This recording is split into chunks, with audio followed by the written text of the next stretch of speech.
And three, two, one, and we're live.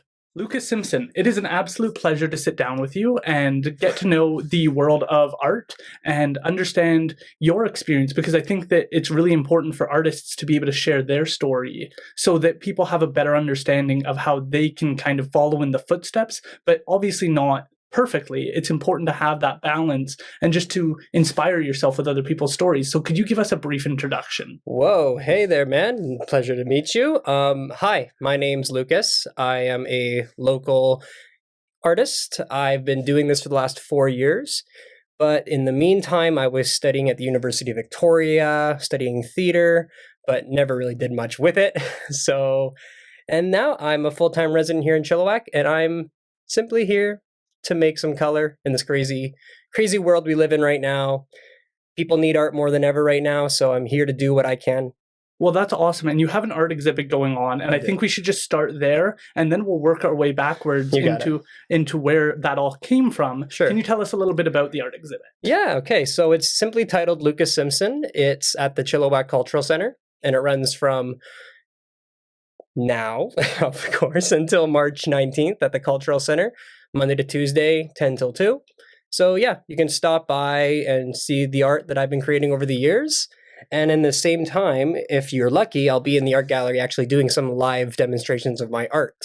I've got a bunch of commissions in the works right now, so it might be fun to get some of it done in front of people, because with a theater background, I'm pretty good at doing it on the spot, having people watch. So yeah, if you want to come by, see some really fun color, just stop by and say hi. That's so wild, because this is your first art exhibit, right? First art exhibit.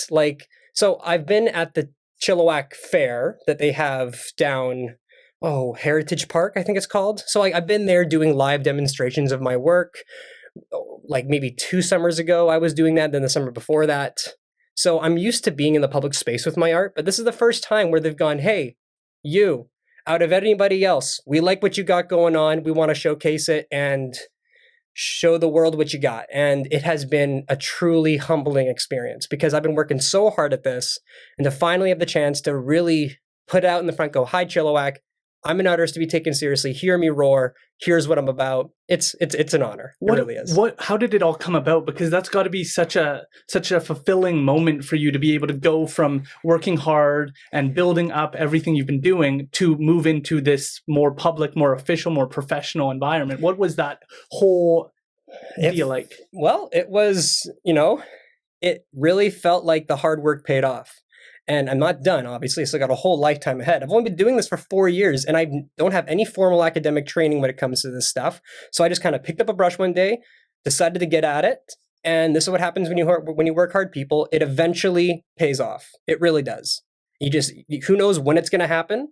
You can't set any expectations for when these things happen, but you just got to be open to all the little things that happen along the way. When it comes to success, every new day is a piece of success when you work hard at something that you're passionate about.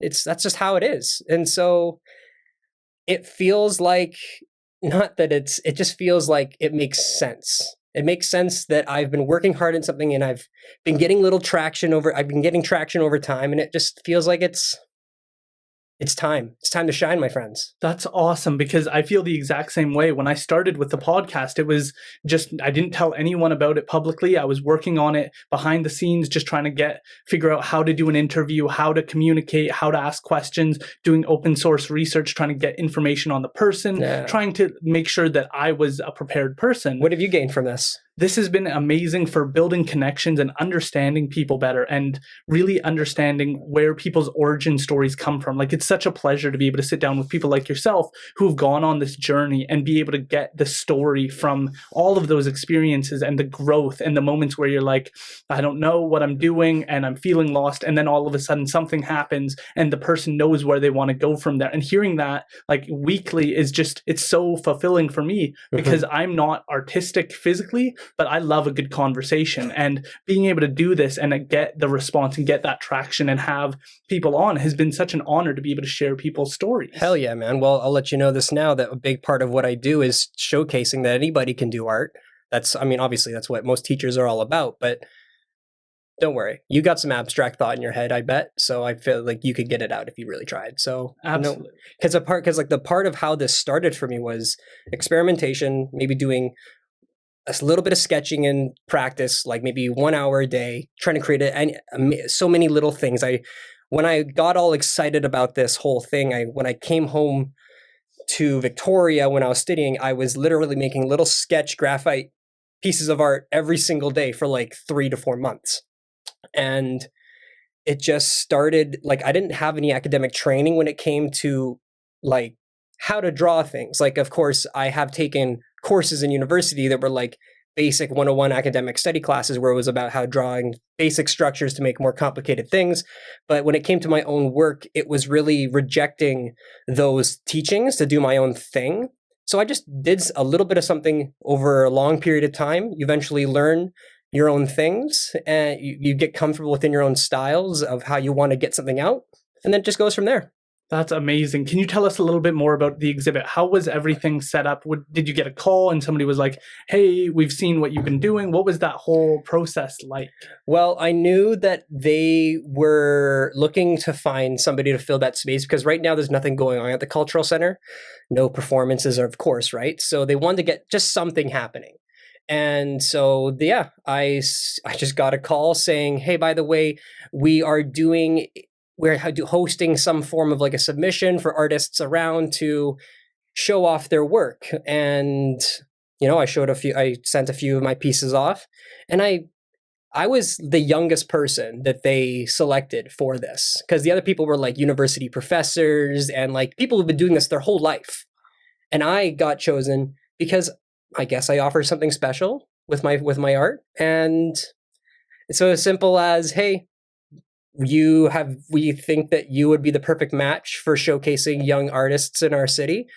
And that's kind of how it started. Just simply a phone call and just hearing an announcement and submitting and just being confident. Like not going, I don't think I'm ready. I don't think I've got what it takes. Like, no, I know I have what it takes. So I threw myself in there and here I am. That's so important to be able to go into it and say, you know what, I'm just going to do it because there's so many people who are half in, half out on. You have to believe in yourself. You can't be half-assing yourself all the time. Also, can we swear? Of course. Hell yeah. So, no, I think in any field, any medium of whether it be work or your passions or hobbies, you just got to believe you're good at it and move forward. Fake it till you make it. So what was the process? So you get the call and then everything starts getting set up, or did you have to start painting to prepare? Not at all. So this is showcasing work that I've already created, but it was funny because I had just been accepted with the commission they gave me for their mural that I did in their ladies' washroom. So literally the day that I was told, this is what you're going to paint, this is what we're going to commission you, they're like, oh, by the way, oh, wait, no, I'm sorry. I'm getting things all mixed up because this was supposed to happen last year. This was supposed to happen in like November, but it actually got closed down because new restrictions went into place that these places couldn't open. So literally the day that I started announcing the original show, that same day they told me I could start advertising it, they gave me a call and said, hey, by the way, we just got new rules. We have to cancel the show. So I put the poster out. I put it all out on social media. They're like, yeah, nope, you got to take that stuff down. I'm like, okay, that fucking sucks.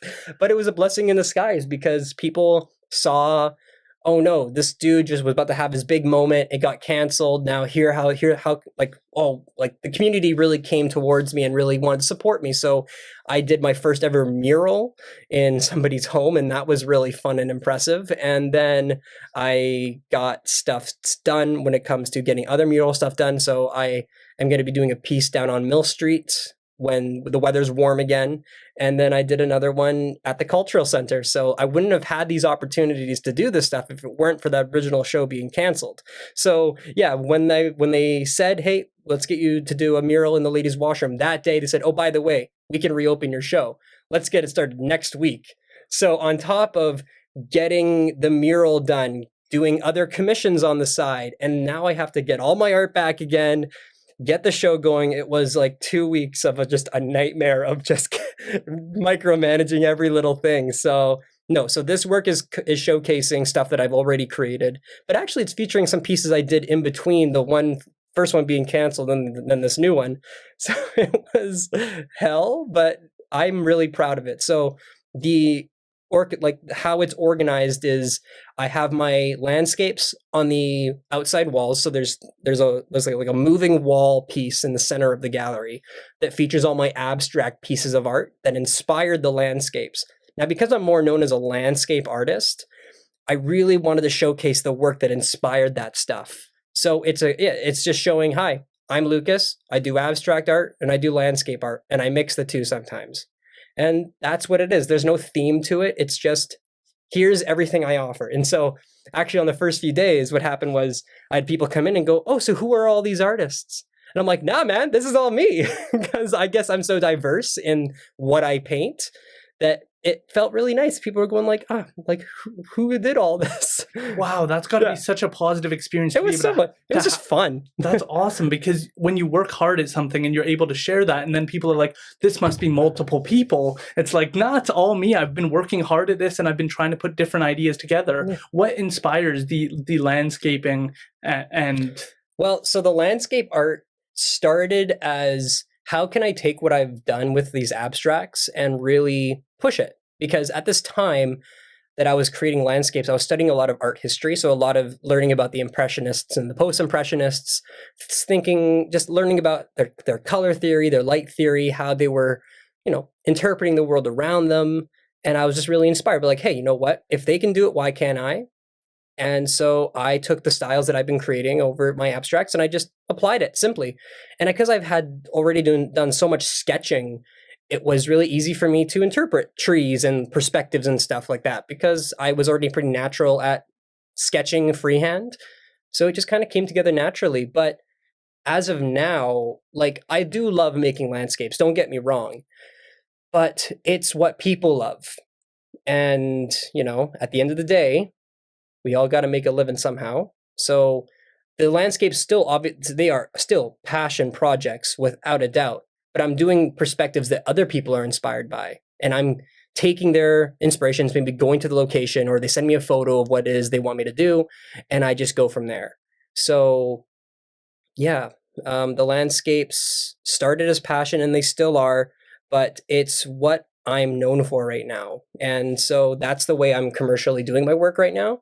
But man, I would love to just dive back into my own abstract stuff sometimes, because I don't want to complain. Like, I've got a lot of great commissions on the go right now, but I haven't had a lot of time to do my own work, my own approaches, my own perspectives. And I think that that's an important balance, because David has talked a lot about that, of trying to balance Kopialine with his personal stuff, for sure. Exactly, because part of it is expression for yourself and for your own soul, totally, and your ability to put that out there. But you're also trying to balance that with what the people want and trying to keep that business side going. Exactly. And so, can you tell us a little bit about the landscapes that you've chosen to do or commissioned, and what areas jump out at you or pull towards you? Well, I've been doing a lot of our forests.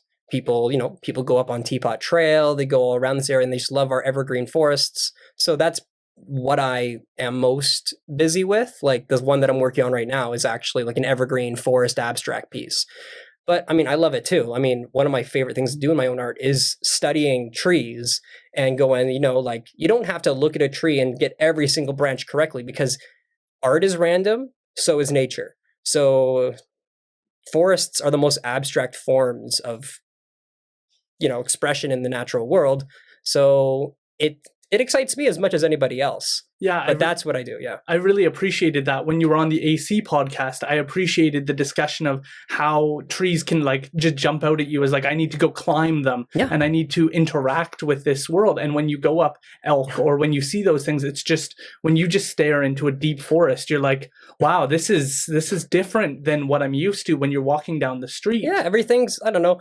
I get it. People like having nice controlled little neighborhoods and stuff, but it's kind of creepy seeing all these new developments popping up in Chilliwack that are all just the same building, same apartments, same houses. And it's like, no, people, go step out into nature, go see what's random and what's beautiful about that. And so, yeah, I completely agree. And I think that that is our disconnect. And I just talked about this with the last podcast. We're disconnecting ourselves from that reality that we're super small, that we're insignificant. Yeah. And when you go into a forest, all those trees are going to be there for another 300 years. And long before you're gone, long after you're gone.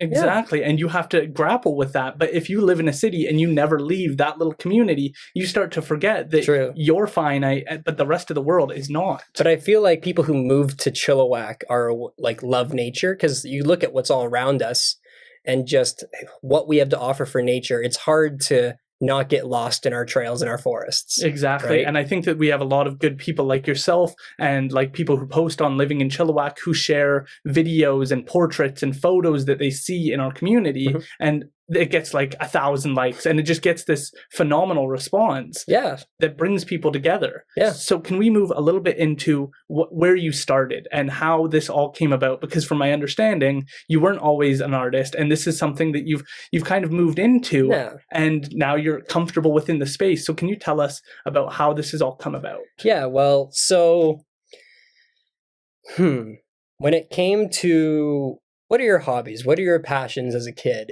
There wasn't a whole lot going on. So when I was going into high school, theater really became a safe place to really be myself and learn how to be in public, how to be a performer, how to think creatively. So at that point, art really wasn't like physical painting was not even a thing in my head. It was more just I like drawing on the side, whatnot.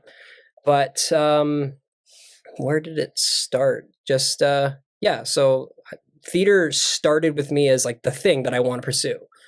I go into university. I'm like, let's be an actor. Why not? Like at this point, before I went to university, I was actually doing background work in the acting, field of film and TV here in the community. And so I went, you know what? Like I want to go hone these skills. Let's go to university and become a better actor. But, you get there in the classic example of going to school where you go in thinking you're doing one thing and leave doing another thing.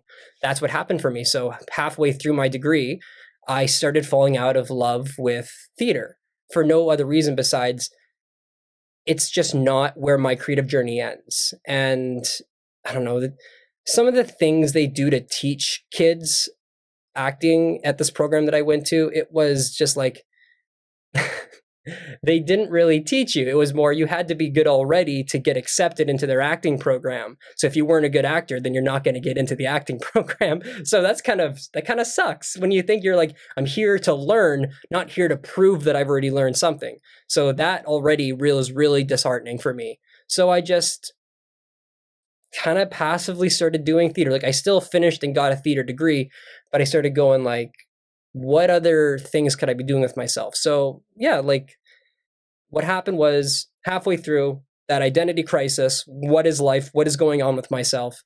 I'm at home for the winter holiday break, and I decided to distract myself by getting felt brushes and a book just to draw and just kill time while I'm at home. So just came one day where I was in a really low headspace. I was feeling pretty depressed at this point, and I just went, what the fuck is life? Took myself for a walk. And so I'm sitting at one of the benches at the lake, at Cultus Lake. Time slows down, and I notice a branch right in front of me. It's frackling within all the light reflecting on it. And I was just so taken by how crazy that looks. Like, sure, it's a stick. So what? But it was shining in this beautiful morning light. And I just thought it was like a sculpture. It was gorgeous. And so I just was sitting there and I had this impulse within my head, just go, open that book, start drawing right now. I don't know. You're not going to argue this. Just get going at it. And so I open it up and I'm just use every color I have in this palette of brushes. And I just create this fun little branch and I got this adrenaline rush in me. Like, holy shit, that really unlocks something in you. Like you've always had these creative things going on in your head when it came to theater and doing all the sketch work and animation when you were in high school. Do something with it. Go, go, go. And so there was literally a period where it was like months of just sketching, like we already talked about, just excited by that creative adrenaline rush. Wow. And it just started from there. And I just and I wasn't comparing myself to other artists. I wasn't taking a lot of like how to draw, how to paint classes. Like in my first year of university, you kind of have to just to get all of your credits sorted out, but I never took it seriously, really. So I never even used what I learned from these classes to do what I was doing. It was literally just my own experimentation with color and depth, and I created my own form and style that started from just believing in myself, just going, I'm not going to compare myself to the next artist.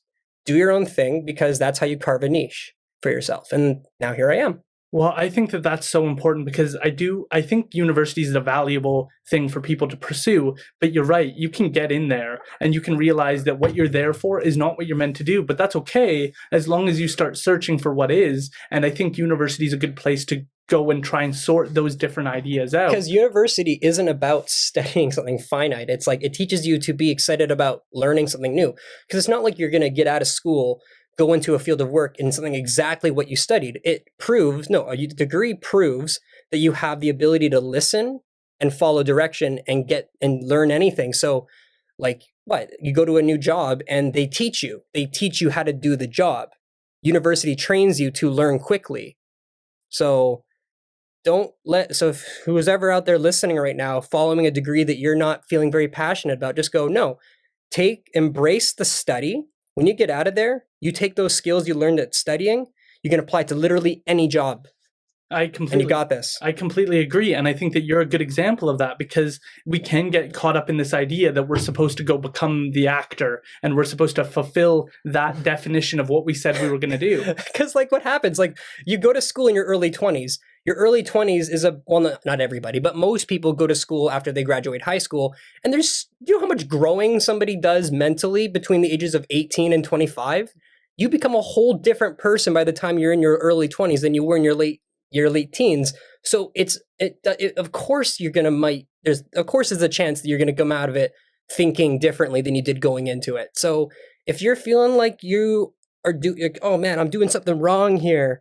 Why am I just that's right. You're supposed to be feeling that way. You're learning, you're growing. That's the whole point. And you're just getting the chance to learn in a very specific thing, but then let that passion for change drive you into the next thing. Yeah. That's what I did for myself. And for anyone listening right now, whether you're going through that same thing, follow that passion, follow that gut, because that gut's going to take you to a really great place. Absolutely. And that's money well spent. If you go into university and you're like, I'm going to go become a police officer, and then you go become something completely different, it's money well spent, because you grew as a consequence of attending and taking the risk on yourself.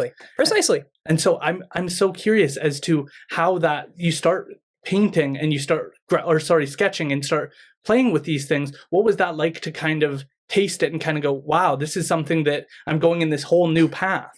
It felt like I was it's going to sound cheesy. I bet there's some sort of mental theory with this, but like I pretended like I was in like my own movie, like having that moment where everything crash and burns. You're at the lowest of your lows, and then you get back up and you stand up and you get going again.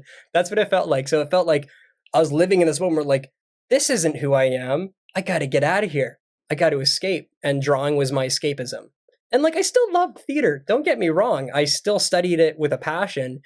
And I actually came out of it really having a lot of fun with theater education.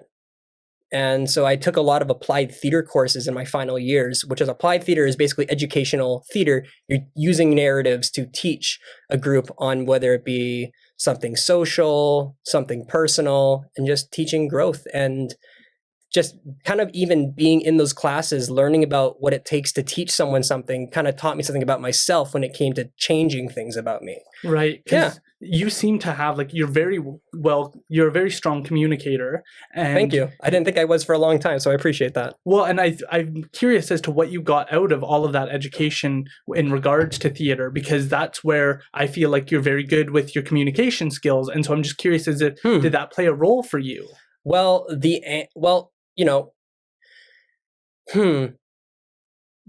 because theater, it trains the mind, it trains the body. So you have to really be attentioning yourself at all times to be a new character. You're asking characters, what are their motivations? What are their intentions? Why are they saying what they're saying? Well, that same theory is what we also begin to ask our own selves. Who are we? What's our motivation? What's our drive?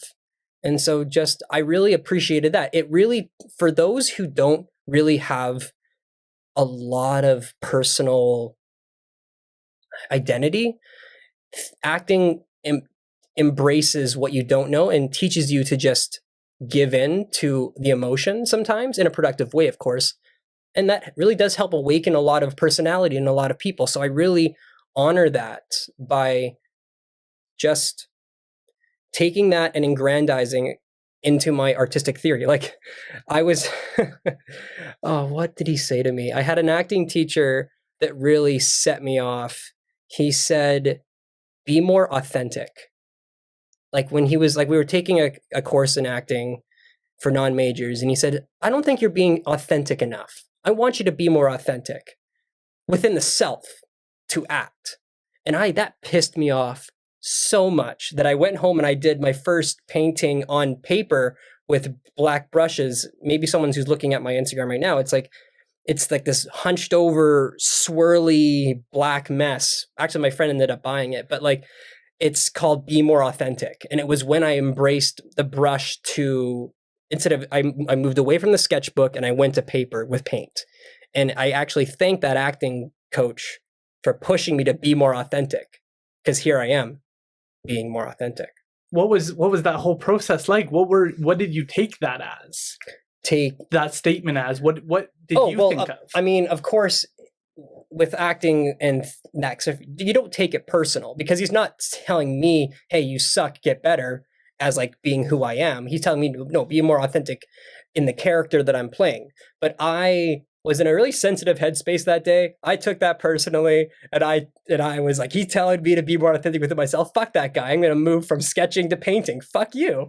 But hey, you know, I love the dude at the same time. Thank you for pushing me without you even really knowing you were pushing me. Wow, that is so awesome, because I feel like that's so important for people to be able to develop and grow and hone in on a skill, and then I'll try and apply it in different ways. And that's where I feel like there might be a part of you that grew in those experiences. Totally. Because you took on this opportunity and you saw it as an opportunity, but a lot of people shy away when the spotlight comes to them. Mm-hmm. They have an opportunity to be in an art exhibit and they freeze and they back out. That's why I think people should be, people should try theater at least once in their life, because it really teaches you to be confident within the moment with yourself, to be irreverent, to really just let go of your own restrictions and just be in the moment.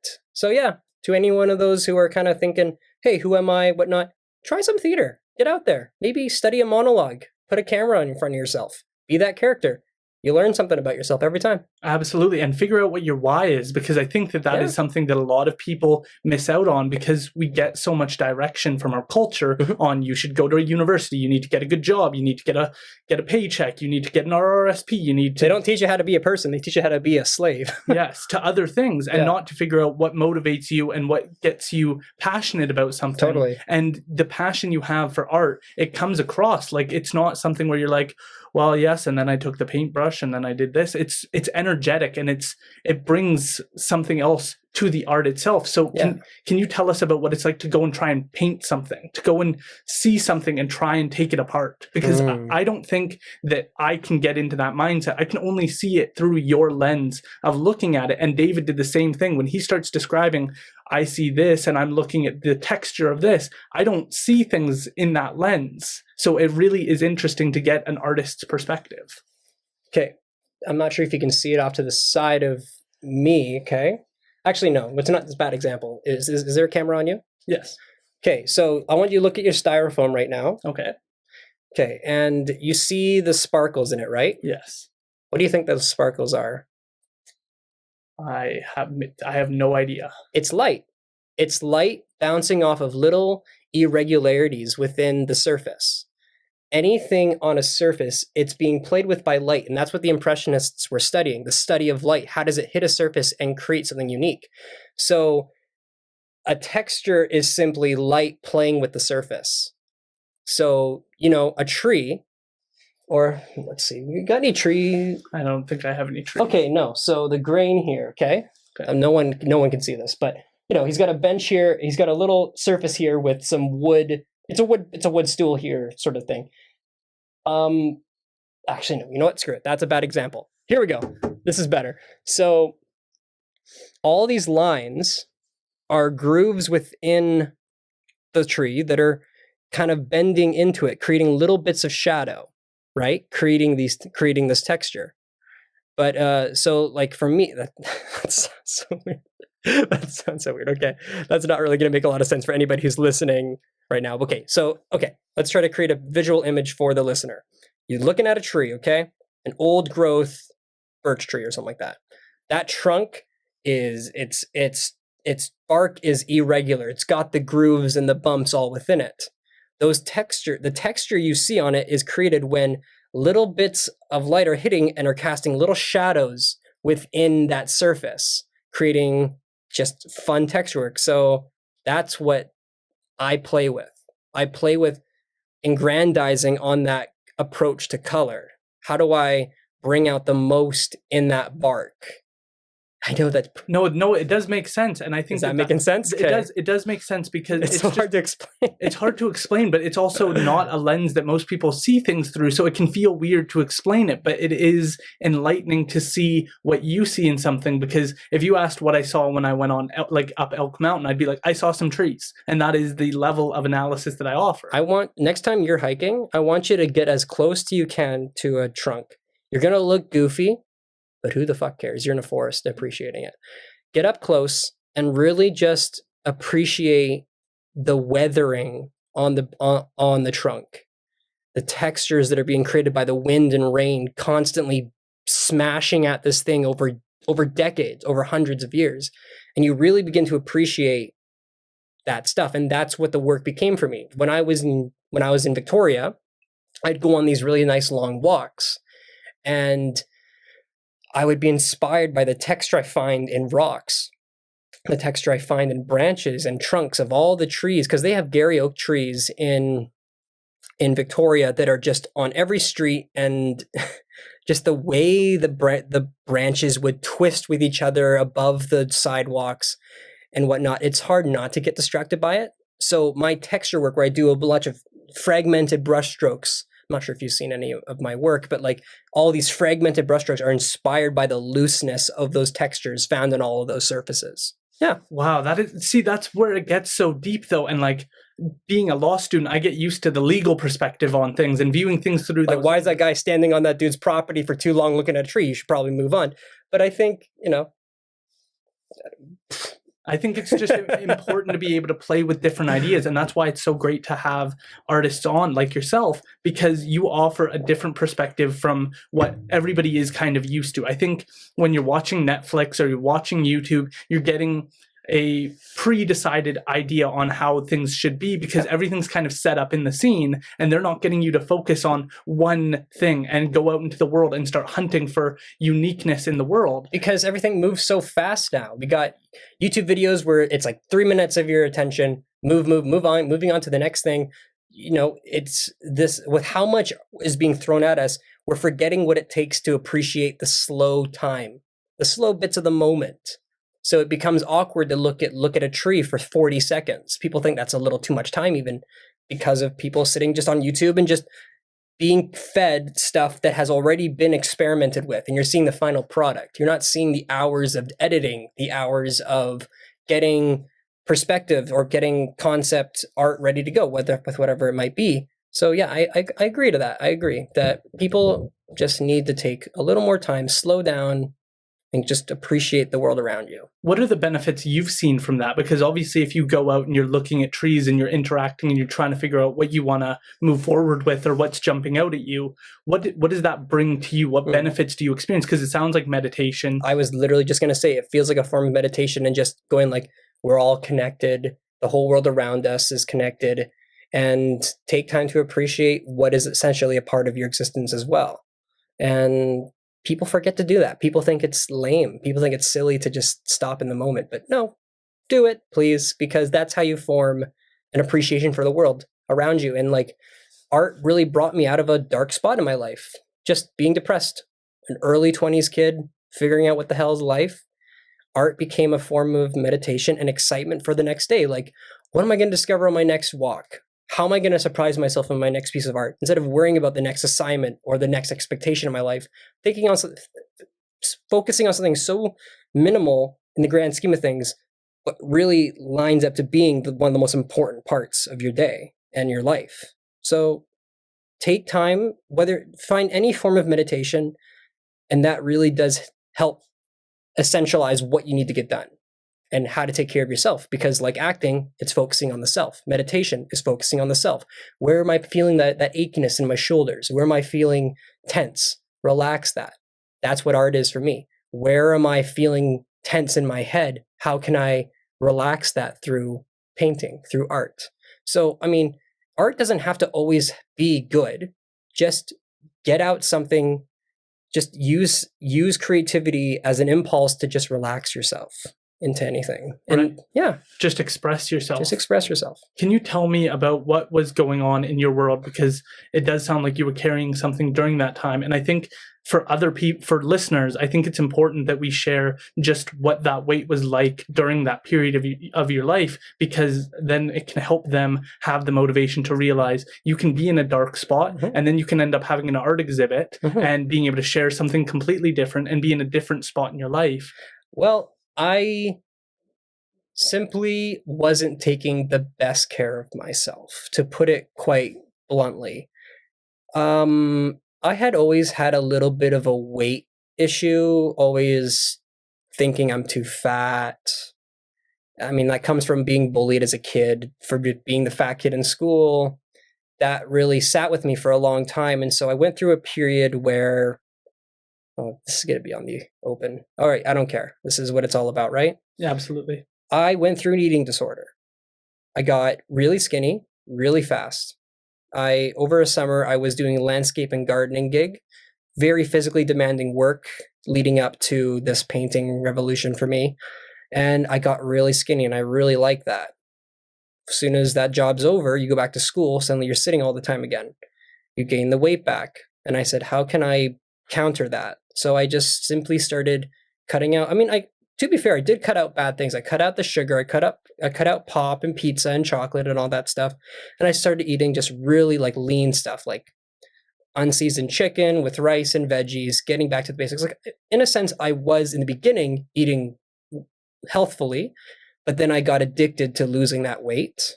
So I started cutting less and less out of my diet. I ended up getting quite skinny. I was like 140 pounds for somebody who should be 170. That just doesn't feel good. And that, when you are depriving your brain of those nutrients, it really destroys your mental health, really puts you into a really depressed state. So it was like all this bullying finally led up to me just losing too much weight. And then I had to gain the weight back. But I gained the weight back in a good way because I found art at this point, and it just caused me to be really pleasured.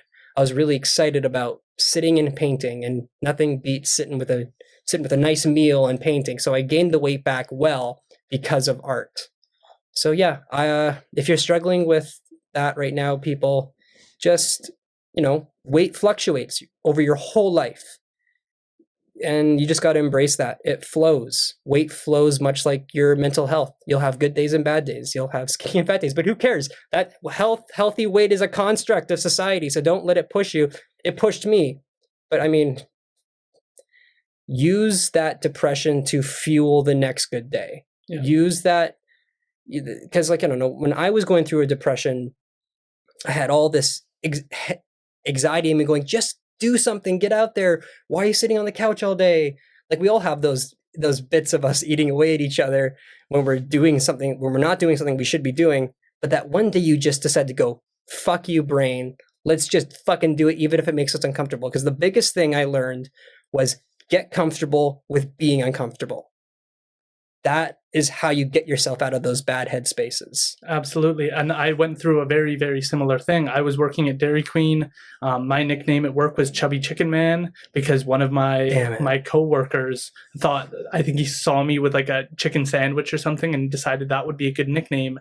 And that ate away at me. And I would show up to Dairy Queen, and before work, and this is going to get personal, I would try and tape my stomach up so that it wouldn't show the weight, because it's anything just to try and fit in, just to have those comments not made anymore. And that same person who made that nickname ended up taking me to the gym, showing me how to work out, how to exercise, and how to lose the weight in a healthy way. And now he's one of my closest friends. But it was a very dark time when I was working at Dairy Queen, because it felt like everything had to do with my weight. I would get a photo taken at UFE for my card, and I would look at the photo and go, is this me? Like, this can't be me. And it's just that, like, I want to throw this card in the garbage now. I don't want mirrors. And that heartache of just wanting to fit in and to be liked, and for people to be able to look beyond that and know that that was something that for most people, they just weren't able to do. And it killed every time something would come up where, like, oh, we're all going to Cultus Lake. And it's like, I have stuff to do, so I can't today. Yeah. And those feelings of not wanting to be in those circumstances and being ashamed and spending your time being like, well, now I'm just at home, hanging out, not doing anything, and feeling bad about myself. And those things really eat away at your sense of self. And once I started working out, I would do Teapot, I would run the Vetter, and then I would go to Mount Tom, and I would just try and work out all day long, every single day. Which is dangerous. Yep. Because you can push yourself too hard, and then your body just hates you for it. And now I have that messed up mindset where if it's -7, I kind of want to go for a run, because I still have that hatred of myself that wants to punish myself, that enjoys when I'm running and it's just uncomfortable or it's too hot. I've run in like 45-degree weather because I just like to feel that burn. And hey, there ain't nothing wrong with that. That's called living. I mean, there's always a healthy balance, right? Like, you can do the healthy to enjoy the unhealthy, right? Yeah. So that's how I do it too. Like, when I gained the weight back healthfully, I was going on really long walks at this point. When, like I said, these art walks that I would go on would often go for 4 to 5 hours, all throughout Victoria. I would start at my place right by Craigdarroch Castle, go all the way to downtown, walk all downtown, go all the way down to Clover Point along the water, walk all the way along the water, all the way to UVic, and all the way back. This would be huge walks, and I was losing weight naturally. Like, walk. Okay. Walking helped so much during my depression. If you are somebody right now going through a depression, go for at least half an hour walk every single day. Trust me. I know it's a cliche. People say get out more. There's a reason people say it. It's true. You got to get out a little bit each day, and it just helps exercise the brain and the body. And then I started just going on for these crazy walks, getting excited about the next piece of art. What would I find on this massive walk? So seriously, like, I know it feels good to stay cozy and comfortable in home and be stuck, as you should be right now. Like, do everything you need to, but get out at least a little bit a day. I try to. It helps me. Now I have an art gallery exhibit. So if you want your own art gallery exhibit, go for walks, people. That's awesome. And I remember for myself, I went into the exercise thing, but then it became about how to eat healthy and how to look at optimum health and how to approach things in a better way. Yeah. And now I do things that I never thought I would do. I use tools to try and optimize my brain so that when we're interviewing, when I'm sitting down with people, I'm in the correct headspace and trying to make sure all of those things are correct and done properly, getting a good night's sleep, and then it motivates you. And I don't know what art has been like for you, but for the podcast, I feel like I have such a responsibility to do this properly that it forces me to take care of myself. So I can't get out of like I won't take my magnesium, or I won't take care of like this issue, or make sure I have my vitamin D. Because we can get hard on ourselves. What is that like for you? Well, it's funny because art doesn't have an expectation as to whether it's good or not. It's all based on how you feel about it. So it's one of those things that just doesn't, you could work on a painting all day and it might not be good. Or you can work on a piece for 20 minutes and then it becomes really good. Like, it depends on how you're feeling that day. So it's one of those odd forms of work that doesn't need to be done well. Because an artist doesn't see the a magician doesn't see the magic, right? They know how to do it properly. And that's kind of how it is for art. Like, I don't see the end result. I just love the moments within it. So it's kind of funny that my job that I have for myself doesn't have it doesn't have rules. So it's like, I don't wake up with that like you would with any other job. Like, I don't have to go to work and get a certain thing done in order to please a boss. It's like, I am my own boss. I can go, do I feel like throwing all my effort into one specific part of the painting, or do I want to get the labor of filling everything in right away? Like, it depends on how I'm feeling that day. So I have this ability to just not have any expectations for how the day is going to go with the work. And that really I really have a peaceful way of life now because of it, because I'm constantly attentioning the self and throwing that attentioning of the self into my art. And so it's just a fun, lucid life that I live. That's awesome. How do you get into the zone and get into that groove of artwork? And what does that look like if you're doing a live art exhibit? What does that look like? Well, so luckily I have a theater background, so it makes doing that stuff pretty straightforward for me, like being pressured in front of people. But no, I usually I try to plan out a painting. Like I have a little sketchbook that just basically, I just take a black felt, like Sharpie, and I just basically do a basic composition, a really lucid sketch of what I want it to be, and then I throw it to the canvas. But, a lot of my art is inspired by photographs that people have either taken or I've taken. And then I use a basic sketch of the piece as the building blocks for how it's going to turn out. So I throw out the tree, I throw out the mountains, get the composition and the perspectives all correct. I have a day of labor where I'm filling in all the structures with the most basic colors. And then the next few days are just throwing fun color and texture into all of it until it's a well-balanced piece. So I'll really bring in vivid color to start, and then I hone it back with my black and white aesthetic or more earthy tones to really pull it back. So there's like little bits and jumping out bits of color and light bits, and then there's really darker tones. But sorry, can you repeat the question one more time? I'm just curious, how do you get into the zone? Because I did hear in the AC podcast, you talked about lo-fi. Yeah. So, I mean, yeah, when the music doesn't start the painting. I start the painting with my own impulse and getting ready to go at it. But when it comes to the labor of the work and just having fun with the texture, music really helps with that. So I throw in, like some lo-fi. I throw in my go-to playlists, and then I just kind of get at it. I get as excited about the piece as the person is, or who's ever asking of it, and I just kind of have fun with it. Simple as that.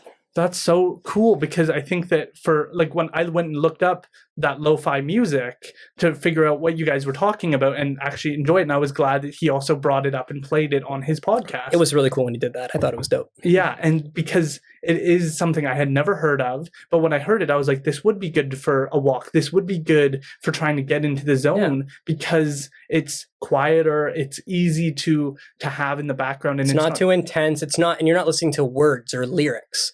Not listening to somebody else's problems while you do your own problems. It's just creates that backdrop music, that background noise as you just focus on whatever it is you're doing. Like, it was honestly it was also great for studying, great for listening or reading a book. And even if I'm just working on an essay or something, it was great for just having the background, because I don't know, I started with lo-fi when it came to making my art, but into my last few years, I would use the same music as my go-to impulse for a lot of the papers that I would have to write. So everything, when I was taking theater courses and art history courses, a lot of the work was talking about art, talking about the self and creativity. So I was using those same feelings from the music and just incorporating into words from these essays. So yeah, that's so cool. Lo-fi is fun for productivity. How did you find it? How did it? Okay. Well, we're going to talk about it. So I used to smoke quite a bit of weed. Okay. And there was this genre of YouTube videos called vaporwave that I would watch. And vaporwave is like this hyper nostalgic aesthetic where like it'll be like this purple blue filter thrown on like an episode of The Simpsons, kind of like almost looking like it's on like an old TV, but then it would get all trippy with effects and black and white dots and wavy effects, and then this music, this kind of like radio static lo-fi aesthetic would really settle in. And so there'd be nights where I'm sitting with my roommate, we're taking a few bong rips, and we're just listening to this static noise and having these videos play. And it was just really zen, really, really peaceful. And I mean, then I kind of did stop smoking, but I still carried on that music and that, how did it feel to just be fully relaxed with your body and just being distracted by something really cool? And it just kind of stayed with me. that's so important that we find things that we can connect with and that Yeah. bring us more present to the time we're in, because Yeah. I'm a really big fan of like rap music, but it's not just any rap music. For me, it's all about that starting from nothing and building yourself into something. Totally. Because that is where I feel like I am. When I was growing up, it was like a lot of no food in the fridge, a lot of struggle, a lot of feeling like I didn't fit in, going to school. Like I would go on ski trips and I would wear jeans because I didn't own ski pants or ski outfit or ski goggles. And so in those moments, it would be like, wow, all these people have this really nice equipment, and this kid's talking about how he just got this from Sport Check or wherever the place is. And I'd be like, well, this is what I can afford. So like I'm doing this. And it was a lot of guilt and a lot of shame of being who I was. And so now moving out of that life, being in law school, it feels surreal because all of these people, it was always a part of their plan to go to law school. And I'm sitting there being like, this is crazy to be here and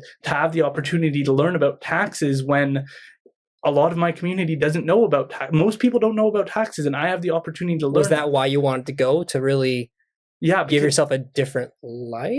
Like, a lot of it was like I was always argumentative with teachers, with anybody who told me they were in charge, because in my own life, I was in charge. And if I wanted to get fed, it was me sorting it out. And so I was my own boss. And so when the teacher would be like, oh, you need to focus on this, it'd be like, I don't need to focus on what you're talking about. And I was a very aggressive child growing up because I didn't want anybody to tell me what to do. And so as I moved forward, it was all of a sudden like, oh, are you going to go to university? And it was like, I guess that's the next step. And then I went, I did that, and still felt like an outsider, made some really good friends. And then after I was done, I looked at the people around me who were going to law school, and their approach was so confident. So, oh, well, I got like a 172, and if I work on these LSAT questions, and if I do this, it was like, okay, like you're obviously meant to go there, and I'm not smart enough. And then I started doing it privately, didn't tell anyone, would just go to Starbucks and start working on the questions.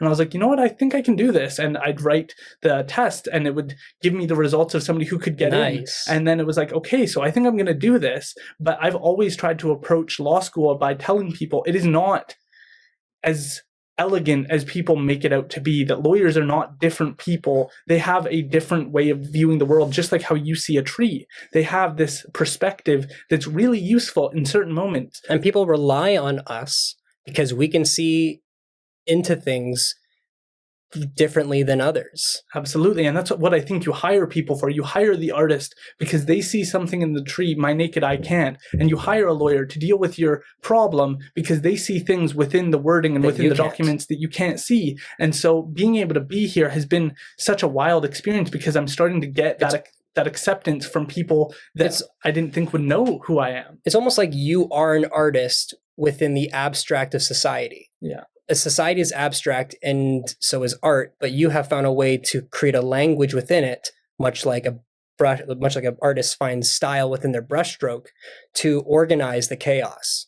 Absolutely. That's exactly what you are. So if you feel like you don't know what it's like being an artist, ask yourself what it's like to be a lawyer. Yeah. Right? So don't worry about it, man. Exactly. You got it. And that's where I think that there's so much growth that's possible for people, and why I want to talk about role models is because they're not Hollywood professionals out somewhere else. They're right here, and they figured something out, and they're trying to share it with you. And that's what I think your art exhibit speaks to, is sharing this. Like, the beauty in your story is that you weren't always doing this, that this wasn't always what your plan in life was. Not even close. And I think people can wake up to the fact that if you're in a 9-to-5 job you absolutely hate, that there are alternatives to how you can proceed that can bring meaning to your life. Exactly.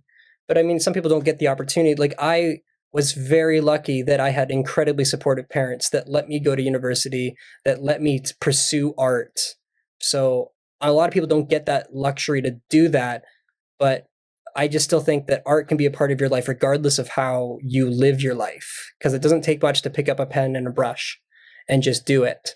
Absolutely. Can you tell us about what that was like to bring that to your family and friends and say, hey, you know what, this acting thing, moving away from that, but I'm going in this other direction? Because I think it's important that people know that you're at points gonna have detractors who say you shouldn't. Like when I started the podcast, I'm in law school. Most people were like, oh, probably finish your law degree, then maybe you should start it. And I was like, but I'm gonna do it on weekends and I'm not gonna take on more than I can handle. And so what was that like for you? Well, my mom, she owned an art gallery, and my dad's a notary. So there's two completely different fields of life and fear in theory. So I got the practical, realistic approach from my dad, how to turn this into a business, how to think about it as a business, as an entrepreneur.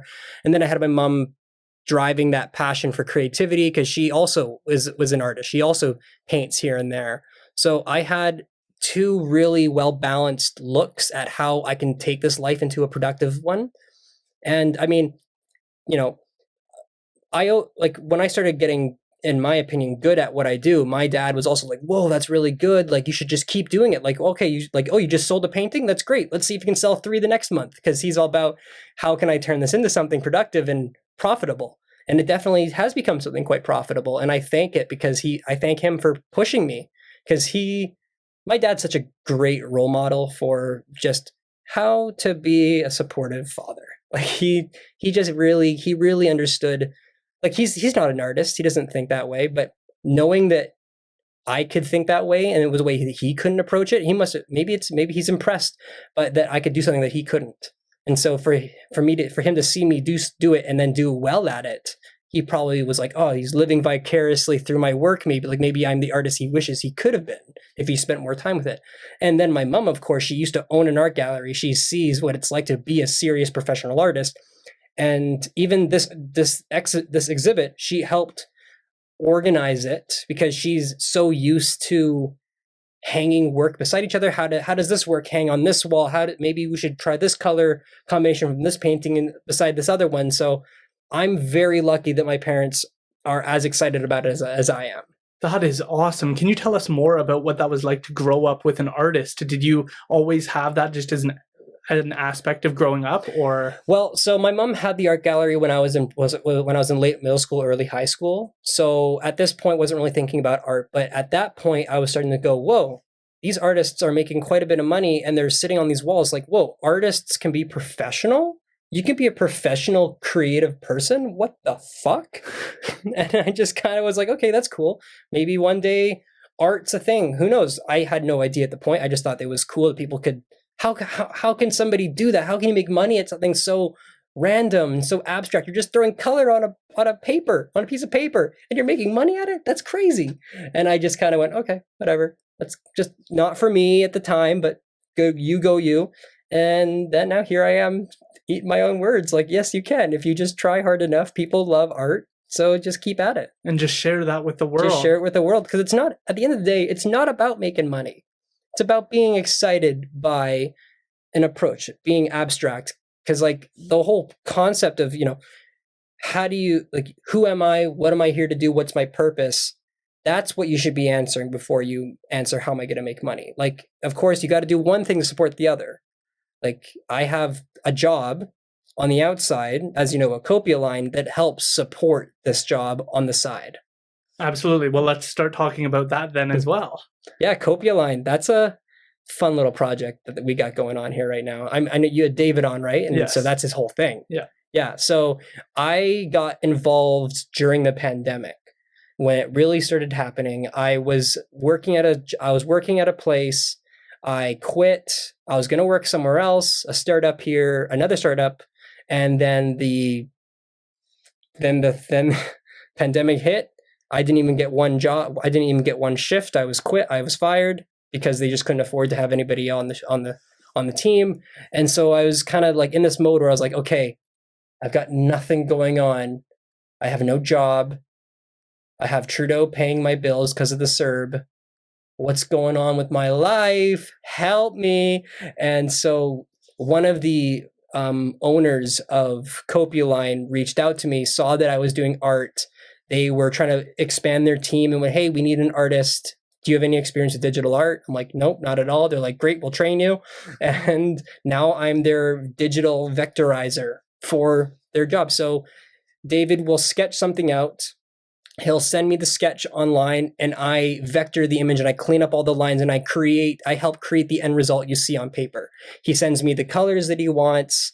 He sends me the images and I go in and I do all the mathematical lines, make it look all clean and whatnot. So yeah. Can you tell us about Kopialine and what it offers? Kopialine for me, what it does for me is it helps people draw who can't draw. It's educational tracing, right? Like you see an object, it's got to fade over it. Maybe you've seen Kopialine, maybe you've even done some of it yourself. Yes, David brought over a book and we started practicing on it. Okay, so yeah, you can do the outlines. That's how you learn how to draw that rabbit or whatever, right? But my point of view is, how can I take that and texturize it in my style that creates a piece that fits like it's within my style? Now, for me, Kopialine, yeah, it teaches people how to draw. But if you're someone who's trying to figure out your niche in style and form and how you approach a structure, Kopialine really helps you figure that out. Because you have a whole book that you could learn over doing the whole book. You could finally come out at the end with something that you can do on your own. So I go, maybe you start with a texture, playing with texture in the first few images, and then focus on one of those things you really liked and excited about your texture work and bring that into every other thing that you do in the book. So I see it as a way of facilitating style within new artists. And especially with that next generation of kids, it doesn't even need to be kids. The next generation of artists could use our book to figure out what makes art fun for them. Wow, that is so important. What was it like when you first saw it and you were like, this is what we're doing, this is what we're working on? It fulfilled me. Because I want to be an art teacher one day. I want to be an art educator in not just how to draw a tree. That shit's boring for me personally. At some point, the academic approach to how to draw was at one point someone's experimentation, right? Somebody decided, maybe I can do a few circles and lines to figure out the face. I want to help facilitate that own experiment, that experimentation within the next generation of artists. Tell us more about that. So I don't know. Not necessarily specifics, but that idea of wanting to educate the next generation, Kopialine gives me a chance to see people learn and celebrate their own learning so I can teach through this product. And that's really fun for me. And it's less about just doing something that pays the bills. It's more, hey, this is great. This is a great opportunity for teach the next generation. I'm all for it. Let's get into it. Let's jump into it. Well, and that's why I'm there to help them. Well, and that's what this podcast is all about. It's not just about finding a way for yourself to find success. It's about passing that forward and helping the next generation move forward. And I think that with art, I think that what David had said before is we are in an artistic deficit where a lot of people, we make sure that they can read, we make sure that they know their mathematics, but we do not really worry about them understanding how to express themselves in a way, in a medium that works for them. And I don't think that we prioritize that. It's not seen as academic. Math is academic. Art is a side thing you do to kill time when you're in school. That's what it's seen as. Yeah. So, yeah, I think that it needs to be taken more seriously. It is as integral to the identity as learning how to read. It really is. You're training the brain to think creatively and abstract. How does a writer become a writer? They have to read, learn how to read. How does an artist become an artist? They have to learn how to do these things. And if you're taught it as a passive way to kill time in school, then how does that inspire anybody? So it frustrates me. I didn't take art courses in school, but I just hope that whatever's happening in the school system right now, that they're taking art a little more seriously, taking it as seriously as learning how to read. Yeah, and I agree with you, but I'm curious as to where it landed for you, because you obviously saw art classes and stuff, and that didn't jump out at you at the time. I didn't take it. I didn't take art courses at all in high school or in middle school. What was your reasoning? Do you remember any not passionate? It was simply just I didn't see it as what I wanted to focus on at the time. I was a theater kid. I saw theater. I went to GW Graham. GW Graham has, or I hope still has, a great theater program. Has a really professional theater setup and stage, proper lighting, good sound booth and whatnot. It gives you the professional experience when you're still amateur. And so I was just, at that point, I was just more focused on theater than I was art. So it never crossed my mind to take an art class because I was already doing something creative and fulfilling at the time. Yeah. Yeah.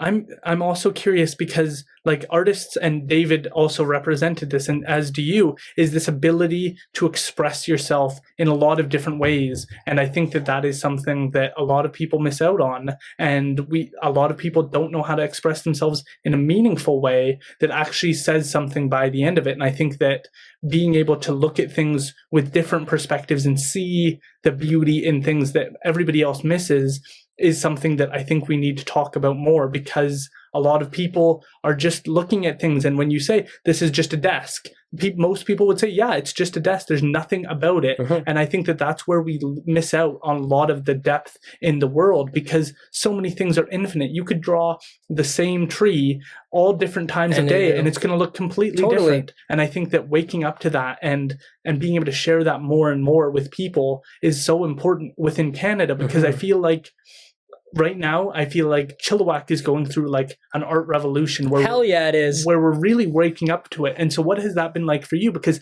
I don't remember seeing all the murals. I don't remember having artistic moments. Dude, it feels so good because this city already offers so much.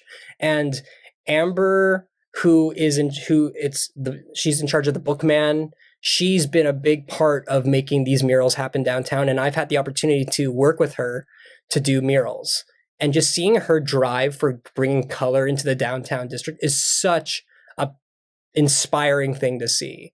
So to know that it's already happening with someone like her leading the charge, it feels so good to be a part of it now. And now I have my show where I'm showcasing more color into this community. And now I'm even going to be doing my own mural in downtown Chilliwack, bringing more color into the city. I am here as a permanent resident to bring more art into our community.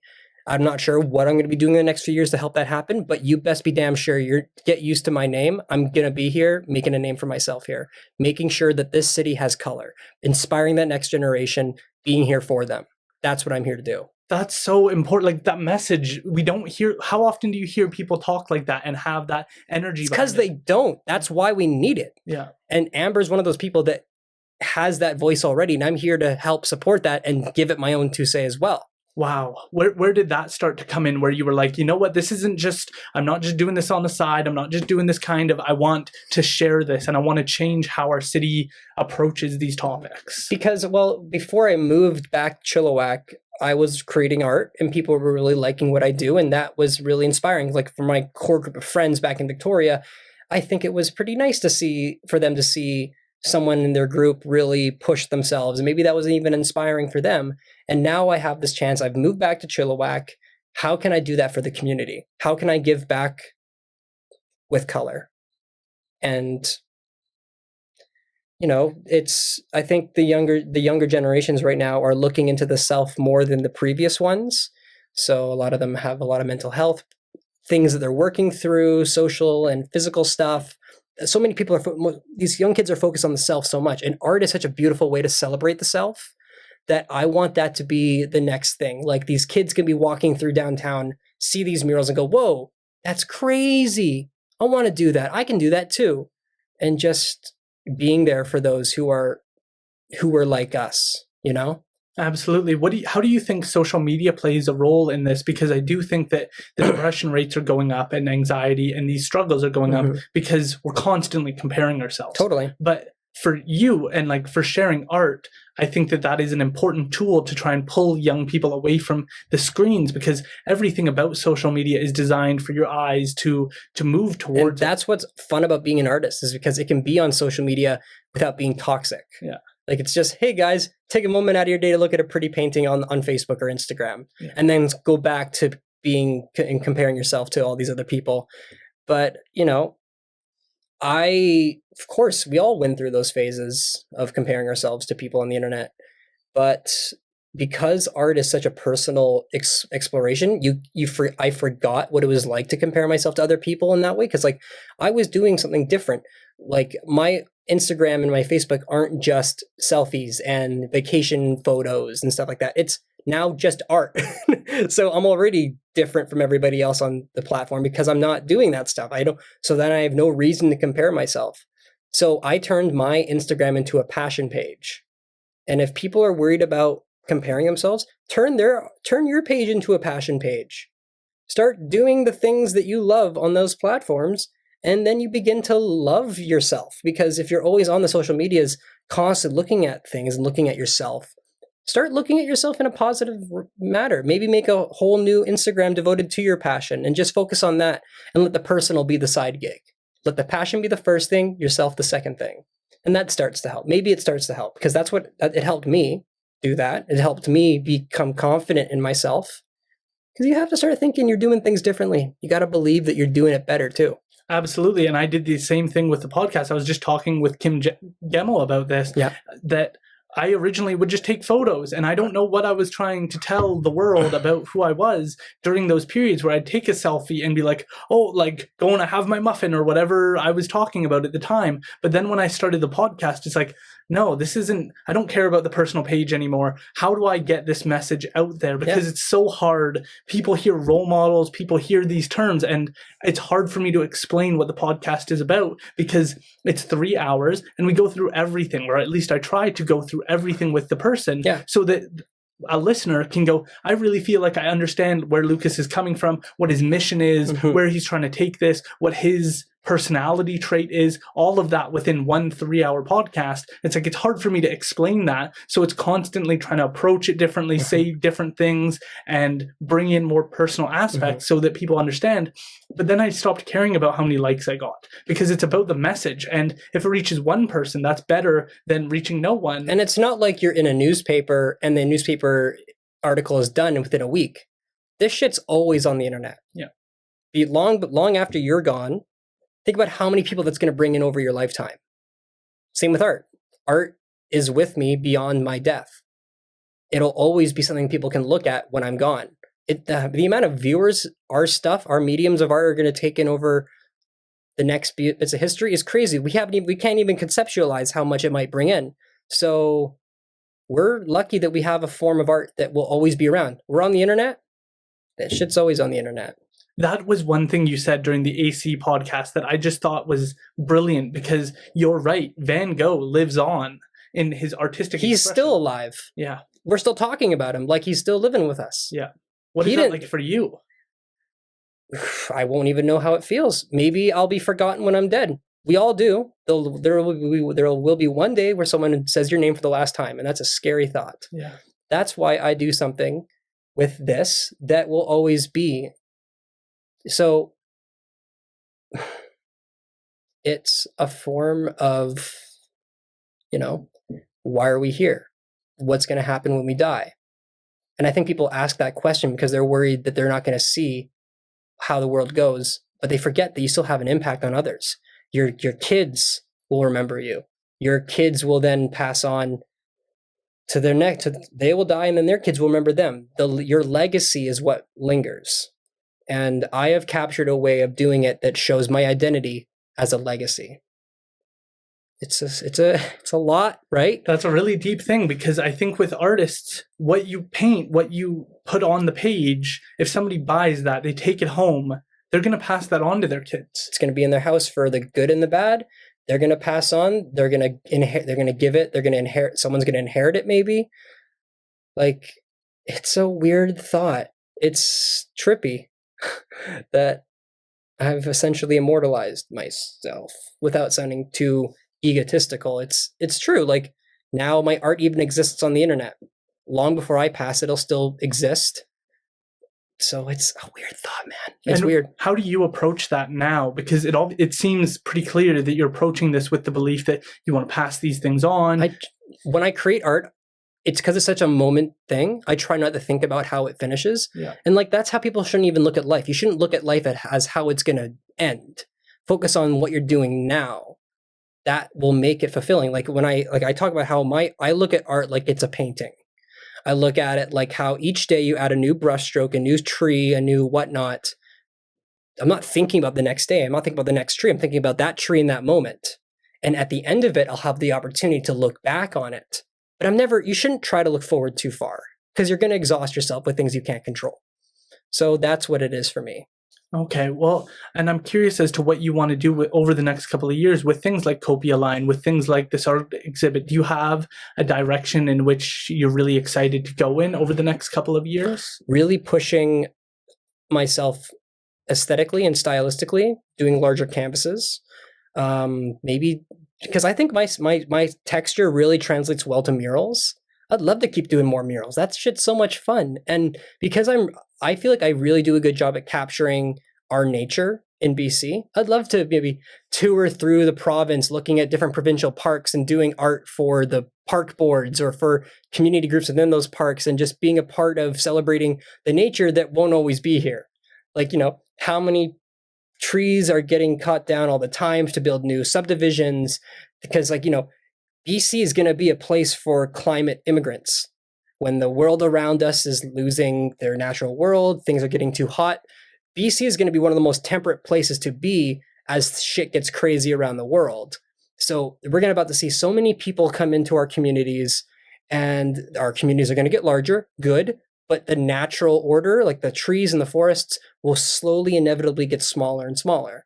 So I want to do my part in showing what we have now so that people in the future can appreciate what we had, and maybe inspire them to preserve what they have, preserve the forests and the parks, keep it feeling surreal.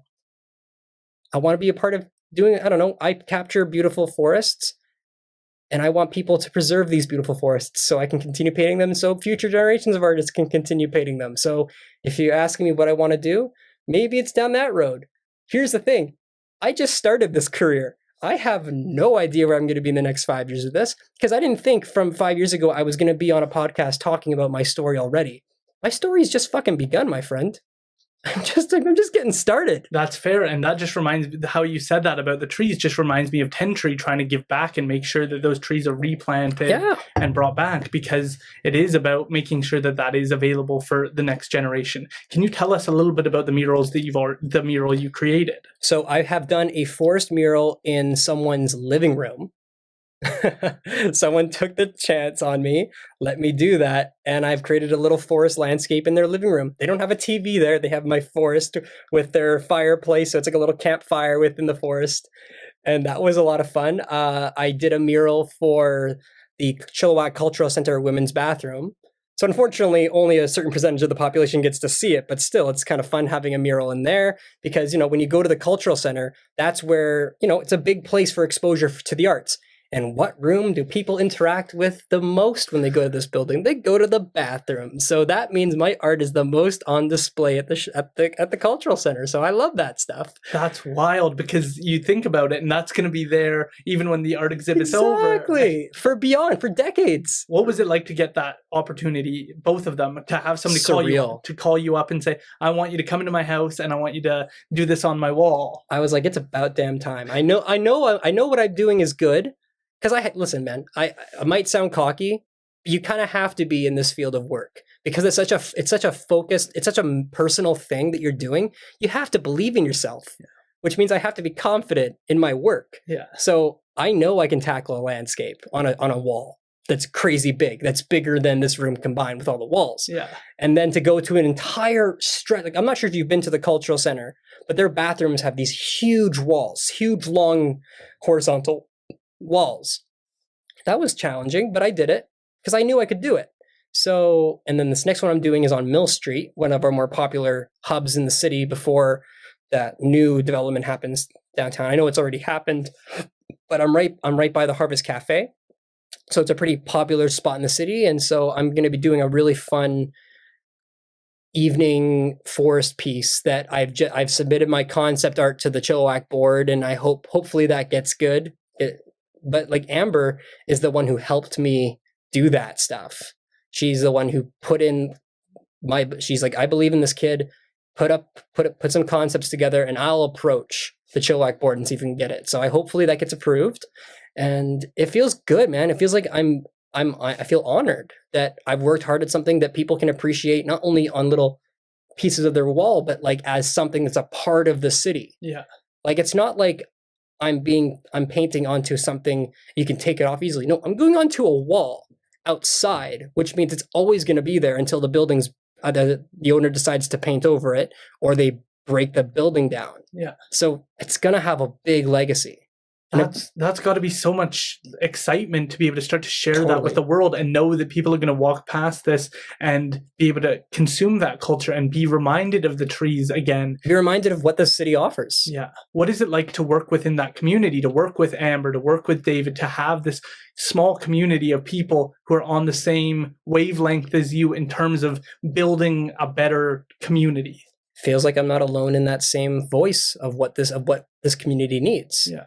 So, I can't speak on how many of us there are out there. Like I said, I just got started. I'm only making these connections now for the first time. I have no idea how many other artists are out there in this community, but I'm so fucking excited to learn about them and work with them. So let's create our own little team of badass artists in this community who just want to make it happen. That's awesome. That's what I'm here to do. What other things do you use to try and like revitalize yourself? Because it sounds like art is a good way of like medicating yourself and taking care of yourself. But what other things do you try and do to balance all of that out? Well, I exercise. Yeah. I eat well. I love hiking. I love running. I love long walks along the beach. No, I love staying fit. I like, to do something that requires so much of the mental health, you got to be as equivalent to the physical health. Yeah. Because you got to take care of that bike. I kind of see my mind as, say, it's a bike you take to work every day. You're going to use that bike every day. You got to rely on it. You got to make sure at the end of the day that those chains are well repaired, lubed up, and taken care of. And you got to take care of what gets you somewhere. Yeah. And the brain is what gets me somewhere. So I got to focus on the things that help that. So I got to focus on the health, focus on the self, and eat well. So I run like you do. I used to run up the Teapot Trail and up and down that, run up Elk and all that stuff, but I'm not doing as much of that right now. I'm kind of more focused on, I think what we're all doing right now is focusing more on the self during this COVID time. And that's what I'm doing right now. And I'm a huge swimmer. I had competitive swimming my whole youth. I was a part of the Spartan Swim Club here in Chilliwack. So I learned discipline really early on in life and how to work hard at something really hard too. So before the pandemic hit and you could just go to the pool, I was there every morning doing 5 kilometers in the pool every day or taking every other day. But now, because pools are so stupid, you have to book ahead of time for a certain amount of time. You can't go in the hot tub. You can't go in the saunas. You just have to get in and go, wear a mask. It's kind of taking the fun out of going to the pool. So I'm kind of not doing that right now. But as soon as things open up again, I'm going to be back in that, doing that hard. So I know I'm definitely not at my physical prime right now like I was before the pandemic, but I'll get back to it. Yeah. So I'm not letting my physical self be too worried. We're all going through shit right now. We're all going through a little bit of trauma in this pandemic. Some people have lost family. I'm lucky to say that I haven't had that. So I'm just focused on taking care of the self more. And the art happens second. I come first, the art comes second. That's an important differentiation because a lot of people can allow their passions to consume them. Exactly. And try and think that Totally. that is who they are now. And I've seen a lot of people start businesses and get hungry about it and start saying that, yeah, I want to carry this business where it goes. And it's like, but if you're dying because you've been killing yourself over it, there's not going to be a business left to run. That's why there's the whole stereotype of the starving artist. Because these artists get so consumed in being different and better than everybody else that they forget to take care of themselves. So, sometimes it'll take having 2 side jobs on the side to pay the bills while you pursue this in your own time. I'm lucky that I have this chance to do it and it helps pay the bills. But some people don't get that. So you got to focus on the self, focus on getting those 2 jobs that help pay it off so you can do the thing that you love doing. Yeah. And then eventually, hopefully it pays off for you.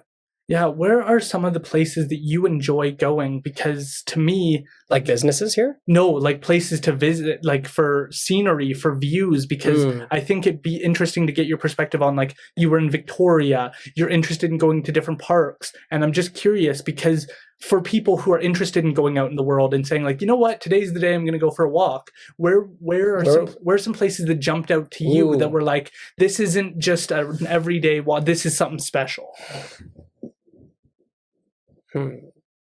Well, the Vedder River Trail is an obvious pick for most people because of what it offers, but I really love it for I like going, how it has a new loop to it where you can go over that little train bridge to get over to the other side and you have a whole trail that goes in there. Yeah. I like going the other way. Yeah. So going over our bridge right by the parking lot first and then going the long way around.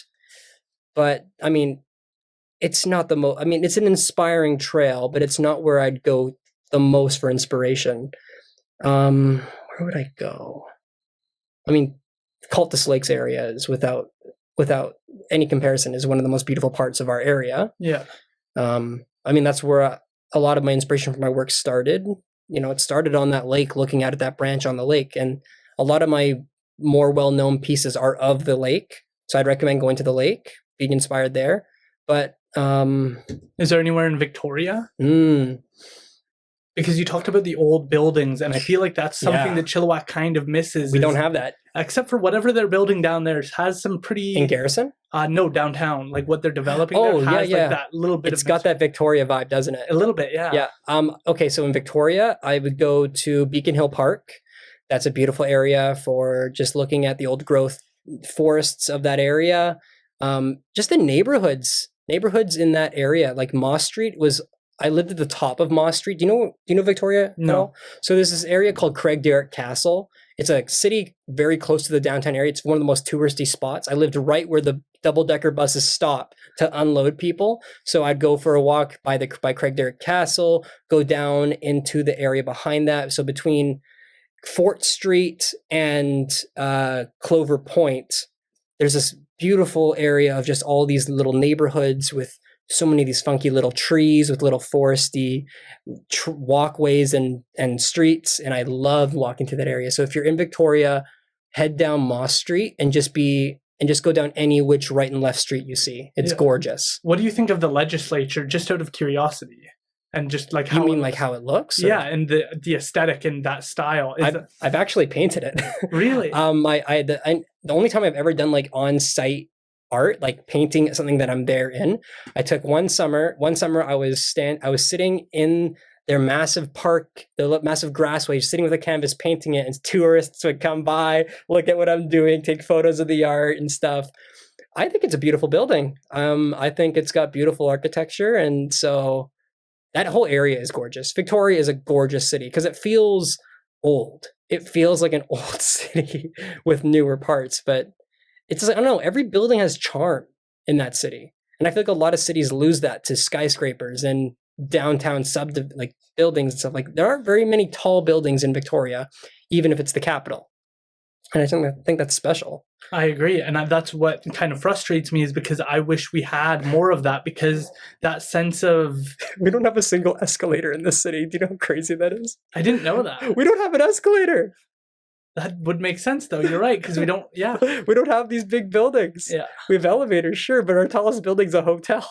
I just wish that in Canada we cared more about our architecture. Totally. It feels too efficient, too cost effective, where we miss out on that. And I enjoy Garrison. I think that they've done a good job on that. I love it. I love living there. It's beautiful. What was that like to move from Victoria back to Chilliwack? And did you notice any differences in terms of that acceptance? You mean like, what do you mean by that? Like accepting, like me accepting the city? Like just having that support, like it obviously Amber's trying to support you. There you experience that in Victoria, that same sense of community backing you? No, because that's a city of artists competing against each other. There are beautiful theater companies and stuff like that really support each other. But I think I've moved to a location where there aren't enough artists fighting for something. So it's easier to build a name for yourself when there's no one really around you doing the work too. So in Victoria, there was an artist on every corner, right? Every street, there was a new guy trying to make their name for themselves. Like in Vancouver, like that's why I don't want to ever move to Vancouver, because there's an artist trying harder than you and as hard as you to make a name for themselves on every corner. And I don't have that here in Chilliwack. There's like a few odd people who make it. So I'm just trying to build that sense of maybe competition. Maybe someone right now is listening going, fuck, I can do what this guy's doing. Maybe I can even do it better. And I dare you. I see you. I see you painting. Let's paint together. Get at it. So that's what I want to do. I want to create that competition in this city, this drive to create something new. Yeah. So yeah, and there is no acceptance here because there was no one really to accept this until I started settling and building myself here. And establishing myself, and then I got noticed. What is it like to interact with other artists who do have that competitive mindset? I don't know. I haven't had that chance yet. No, you haven't. Like, you weren't in Victoria and somebody was like, I wasn't trying to make a name for myself in Victoria yet, because I was still in school and I was focused on school. I moved back, and now it's like I'm actually living life now. Yeah. And now I'm only really thinking about it. But like, there weren't no, I wasn't thinking that this was going to be the career when I was in Victoria. I believed it for sure, but it wasn't where I was at yet. Yeah. Yeah. And so moving forward, you work hard on sharing these pieces and putting them into people's homes and people purchasing your art. What has that process been like? And how do people approach you with like, I want you to make this artistic? Well, I mean, I'm working on a commission right now from some dude in Ontario who has a cabin on a lake.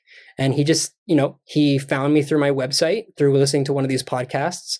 And he said, yeah, I like what you're doing. Here's a photo of my cabin. Can you paint it? I'm like, hell yeah, I can. What's your size and estimate? And he's like, I want it to be this big. How much would you charge? I'm like, I would charge this X amount. He's like, beautiful. When are you going to get started? I'm like, I am a little busy right now, but I'll tell you when I get started. Then I get started. It's as simple as that. That's wild. And Yeah. how many times has that happened? Or do you have any? It's getting busy right now, dude. Like after this exhibition and moving home and doing this more, I have like 5 or 6 commissions lined up right now, and they continue to line up. Yeah. It's crazy. It's crazy that I'm being seen as someone to just, I don't know. I think people love art. People are jealous that they can't do it themselves, so they end up paying others to do it for them. And that's beautiful that I get to help people appreciate their world around them that they can't do on that level. So it's really humbling, of course. Like, to be the guy people can go to create something, that's really huge. Like, a big part of art is being seen, and like the wanting to be seen, and being, of course, the young kid who didn't really know what life was doing, like feeling like you're invisible to the world. And like, I now am more visible than ever, and I'm just adjusting to that right now. It's fun. It's a humbling experience. Well, and I think that you're going to be, because I don't think that Chilliwack's had those big artists, I think that you're going to be one of those names in 10, 15 years where everybody knows you're a standard household name. I would hope so, but it's not what I want. It's not what I should think is going to happen. I hope it happens, because I'm not going to give this up. This brought me out of something so dark that it's now become the most light part of my life, and I'm not going to just throw that away. So I hope that happens. But yeah, man. Well, and I think that that's where it's so important that I'd like to get more of your philosophical side, because I think that you are setting such an important example for young people right now who are like, I want to be an artist, but like, who's a big name? And because that's what this podcast was all based on, is that I don't think we hear from the people within the community enough to understand that you're working hard at your passion, and that somebody else is going to have the same passion as you and want to pick that up one day and do it because they saw, I was walking down the road when I was like 10 years old and I saw your mural on the wall, and it was just like, I have to start something, and I have to try and do this. And I think that that's where all of this is heading eventually. I hope so. Is those murals are going to play such a role for young people being like, I don't have to go become a dentist, whatever you think you have to go become. I want to go do the thing that I see. I want to give the effect to those kids or those people that I had the effect of when I was in my mom's art gallery. Yeah. Because we don't really have an art gallery in the city anymore. It had to, that business isn't here anymore. And the only other art display place is the Cultural Centre. Fuck. That's depressing as hell for an artist trying to make that name for themselves. So I want this downtown area to be that art gallery that inspired me. I want those people to walk by and go, I can do that too. Or, whoa, who is that? I don't want people to just be an artist because I'm an artist. I want people to be inspired as I was to do whatever it is they want to do. If they want to go be a dentist and they're inspired by that energy I put into this, fuck yeah. I'm not here to make new artists. I'm here to make new, passionate people. Yeah. About anything. Anything. And about building up that resiliency to say when you're in a dark place that you can get out of it and you can set the example for others eventually by by taking the road less traveled. And that's where I feel like you were, because it's a huge risk to look at your life and go, you know what, I don't know if I want to do this, but you know what, maybe this, like, you start sketching and you take that risk on yourself. Yeah. Where most people are like, I don't want to take that risk. I want to know for a fact that I'm going to be X person one day. And that's where I feel like a lot of people get off the artist train, and we miss out on so many different people, because I drew all as a child, and my grandma would look at all of my artistic work and think it was not very good because it was not very good. But that's okay, because I was just expressing myself, and I didn't take that feedback of like, I was drawing stick people as a bad thing. But it's about being open to sharing who you are and being honest with the people around you. Exactly. And look, here you are doing a podcast where that's literally what it is. You're being open and honest with people around you and people who are going to be listening to in the future. Yeah. Like, this is what it's all about, man. Yeah. So I'd just like to end this off by understanding where exactly people can find you and locate the information. How long is the art gallery going on for? So we are there until the 19th of March. But you can find me at all times on my Facebook and my Instagram and my website. So I have a Facebook, l.simpsonart, Instagram at l.simpsonart, and a website that is l.simpsonart.wix.com. So that's where you can find me. So let's reach out. Let's work out. Let's not work out. Let's work together, people. Let's do this. That's such. Sorry, I just have to ask. What is that like to work with other artists and hear from them? I just totally blanked on that, because you do get to hear another artist's perspective. As a matter of fact, it's actually funny. I had an artist from, I think, Aldergrove, somewhere close to Vancouver, go, "Hey, saw your newspaper article. I'm trying to make art myself too. Like, what was that? How did you get that opportunity?" And I said to them, I got lucky because I worked hard at something I believed in, do a little bit of it every single day, and you'll find that success whether you like it or not. And that's what I told them.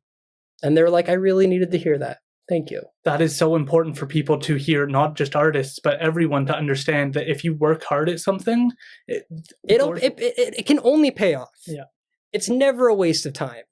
You're only ever moving forward. You're never moving backwards when you care about something. Absolutely. And when you can share that with someone and someone sees it, they can see it from a whole different perspective that opens up whole new opportunities for others. Because for me, one thing that I've thought a lot about is like, I am enjoying hearing these stories, but I want to learn still as well. And so I'm interested in creating like a how to start a business podcast as a mini series within this, hearing from locals who talk about like knowing what business organization you want to create, hearing from lawyers what their recommendations would be, and being able to set that out so that people can have a broader understanding of how to move forward. And I love that about Kopialine, because I do think that that is the instrument to create young artists. Yeah. And the way David laid it out, it doesn't seem like you guys have much competition in terms of better ways of getting started. No.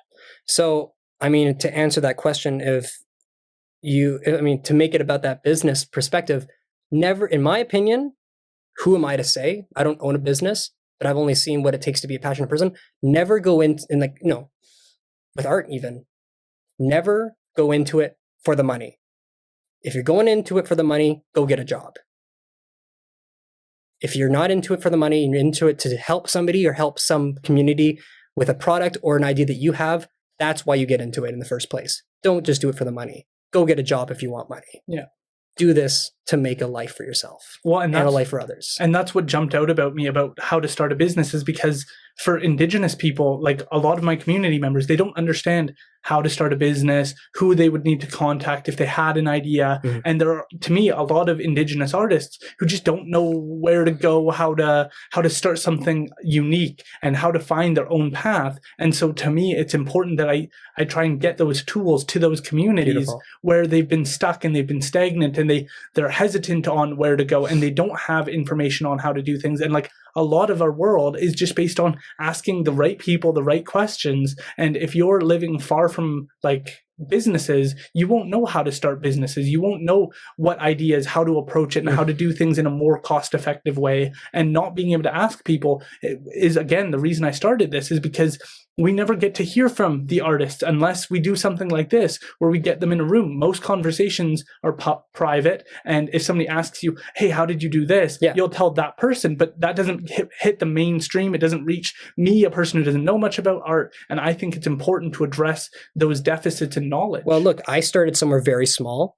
It was me and my friends, me and my family, me and family friends, me and their family friends' friends. It has to start small to get big. You can't just expect you're going to be this huge thing out of nowhere. And maybe that's how business is too. You just got to start with an idea. Your friend likes it. Their friends like it. Their family's friends like it. And then it goes from there. And that's where I've been with my work now. So it's about who you know, but you don't know everybody right off the bat. Yeah. Right? Lucas, you are an incredibly inspiring person. I feel like it is incredible where you started from, and not being an artist and being more into a different area and then moving into this and having such a drive, such a passion that comes through in how you're communicating, in how you're just directly addressing the issues and saying that you want to see more people doing these types of things. I think that we need more of that in this community. I think that building up the next generations of artists, I mean, you're only 25, I'm only 25. And I feel like both of us have a lot of work to do in moving our community forward in a better direction. Then let's get it done. Let's do it.